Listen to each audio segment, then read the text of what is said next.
So the last lesson in the limits unit for calculus is convergent and divergent series. So let's start by looking at defining it. If you have a geometric sum that's in a series and you get that sum when you're done, it's said to converge. Essentially, you have a limit.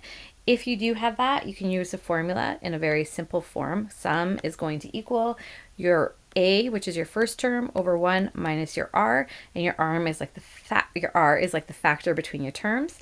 You could also see it in the more expressive notation, where you have your sum notation with the infinity sign over, meaning your value is going to go on forever, and your first term is going to be 1, and then you have that value ra times r to the n minus 1.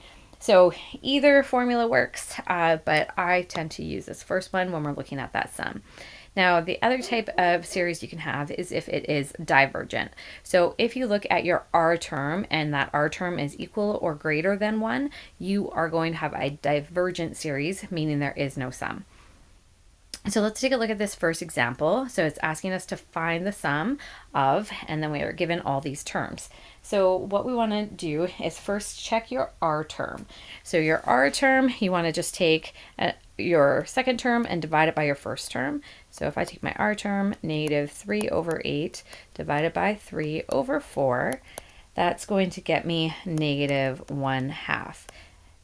And my a term is 3 over 4. Now, just double checking my r term, because it is less than 1, we definitely have a convergent series. So now we can put it into the formula, and your formula is looking at the sum is going to be a over 1 minus r.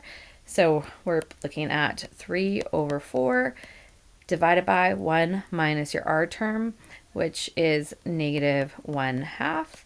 And you can plug that all into your calculator, and you'll see that your value is positive 1/2. So nice and easy as long as you know the formula and know where to put those values. Now the second one is to use an infinite series to express 0.456, and the 5/6 is repeating as a fraction. So what we could do is start by writing out some terms. So 0.456 is your first term, and then but the 5/6 is the part that's repeating. So instead of writing this as our first term or as part of our series, we'll take this out for a moment and add on 0.056. These two together gives us this number here. And then we're going to add on 0.00056, and we're going to keep doing that, making it longer and longer because that 5/6 is repeating. Now, what we want to recognize here is that this part will be our series. So we're going to leave this 0.4 out because that's not what was repeating. This first part, this 0.056, that's going to be your a term. And if you take your second term and divide it by your first term, your r will equal 0.01, and that is less than 1. So we know we have a convergent series. So when we're taking a look, we'll have 0.4 because that's the first term, plus our formula, which is a over 1 minus r. So we can plug in some values. So we have 0.056 divided by 1 minus 0.01.